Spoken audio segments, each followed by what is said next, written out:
Hey guys, travel with me on my channel.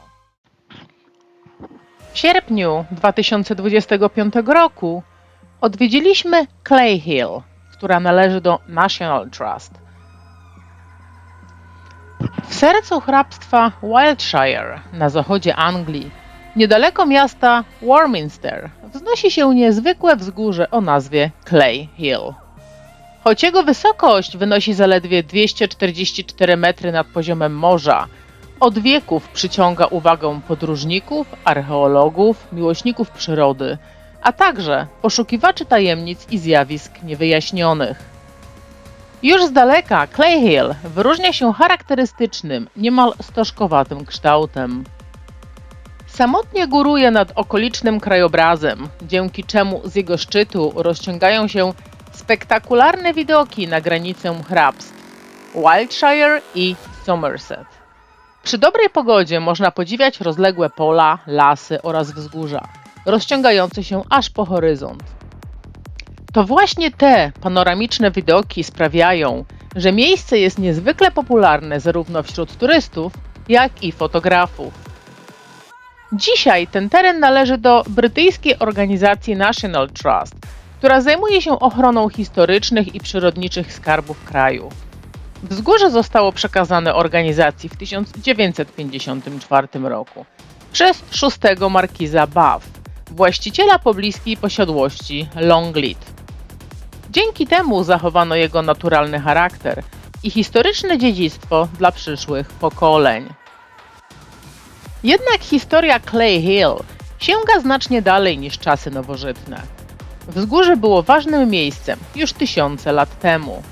Na jego szczycie znajdują się pozostałości dużego fortu z epoki żelaza. Tego typu forty budowano około 2,5 tysiąca lat temu jako miejsca obronne, punkty obserwacyjne lub centra lokalnej władzy.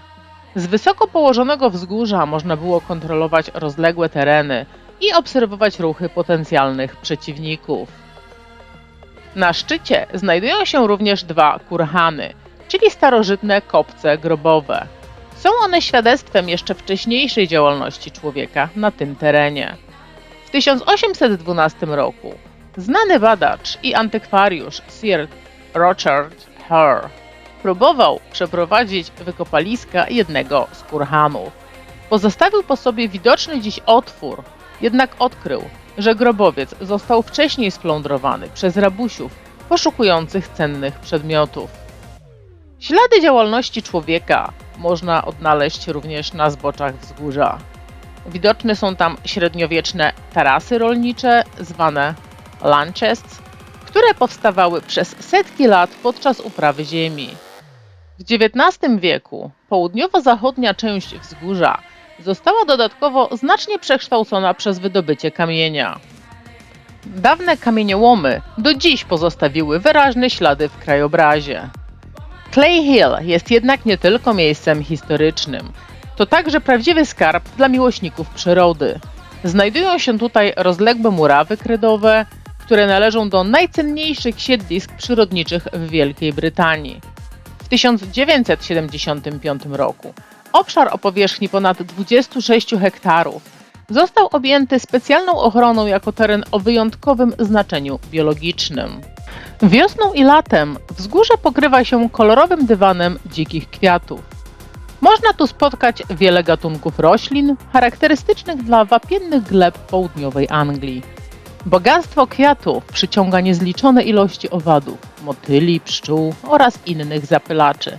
Dzięki temu Clay Hill stanowi ważne schronienie dla lokalnej bioróżnorodności.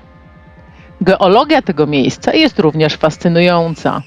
Wzgórze powstało z osadów pozostawionych przez pradawne morza, które miliony lat temu pokrywały znaczną część obecnej Anglii. Przez tysiąclecia siły natury kształtowały jego zbocza, a człowiek stopniowo dodawał do krajobrazu własne ślady działalności. Jednak to nie tylko historia i przyroda sprawiają, że Clay Hill jest tak wyjątkowe. Od pokoleń miejsce to otacza aura tajemnicy. Jedna z najbardziej znanych lokalnych legend opowiada o samym diable.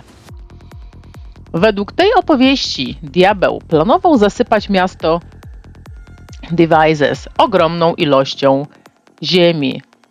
W tym celu napełnił wielki worek ziemią zebraną w Somerset i ruszył w stronę swojego celu. Po drodze spotkał jednak starego człowieka i zapytał go, jak daleko znajduje się Devizes. Starzec odpowiedział, że sam idzie do tego miasta już od wielu lat i wciąż nie dotarł na miejsce. Usłyszawszy to, diabeł uznał, że podróż jest zbyt długa i bezsensowna. W złości porzucił worek z ziemią, który upadł i utworzył Clay Hill. To jednak nie jedyna legenda związana z tym miejscem. W 1924 roku folklorysta V.S. Manley opisał niezwykłą opowieść zatytułowaną Duch Clay Hill. Według lokalnych wierzeń wewnątrz kurhanu na szczycie wzgórza mieszkał duch opiekuńczy okolicznych mieszkańców. Pewnego dnia usłyszał on wodę płynącą pod ziemią i skierował jej bieg tak, aby wypłynęła w miejscu zwanym Hawks Wall.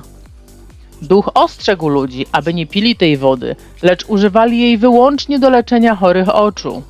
Legenda głosi, że pewna kobieta zlekceważyła to ostrzeżenie i napiła się wody. Tej samej nocy zmarła.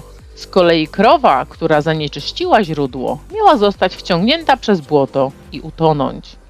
Co ciekawe, jeszcze stosunkowo niedawno mieszkańcy rzeczywiście wierzyli w lecznicze właściwości tej wody. Płacono za nią po kilka pensów za butelkę, szczególnie jeśli dodawano do niej bluszczyk kurdybanek, roślinę wykorzystywaną w tradycyjnej medycynie ludowej. Folklor regionu wspomina również o innych nadprzyrodzonych istotach. W pobliżu miejscowości Bagley miały pojawiać się wodne demony, a pod potężnym dębem, który niegdyś rósł przy lokalnym skrzyżowaniu, mieszkały elfy. Według opowieści dzieci czasem widywały je podczas zabawy wśród pól i łąk. Współcześnie Clay Hill znany jest także z jeszcze jednego powodu. Wielu mieszkańców i turystów uważa je za jeden z najbardziej znanych punktów obserwacji niezidentyfikowanych obiektów latających w południowej Anglii. Dzięki otwartemu krajobrazowi i niemal niezakłóconemu widokowi nieba, miejsce od dawna przyciąga osoby zainteresowane astronomią, obserwacjami nocnego nieba oraz relacjami o UFO. Niezależnie od tego, czy ktoś wierzy w takie historie, trudno zaprzeczyć, że samotne wzgórze górujące nad okolicą, szczególnie podczas zachodu słońca lub w bezksiężycową noc, potrafi stworzyć niezwykle tajemniczą atmosferę. Clay Hill jest więc miejscem, gdzie spotykają się natura, historia i legenda. To wzgórze opowiada historię dawnych mieszkańców epoki żelaza, średniowiecznych rolników, XIX-wiecznych kamieniarzy oraz pokoleń ludzi, którzy przekazywali sobie niezwykłe opowieści o duchach, diabłach i magicznych źródłach. Dziś każdy może wejść na szczyt, podziwiać rozległe krajobrazy i samemu zdecydować, czy jest to jedynie piękne wzgórze pełne historii, czy może miejsce, w którym wciąż kryje się odrobina dawnej magii. Także na dzisiaj to tyle. Trzymajcie się.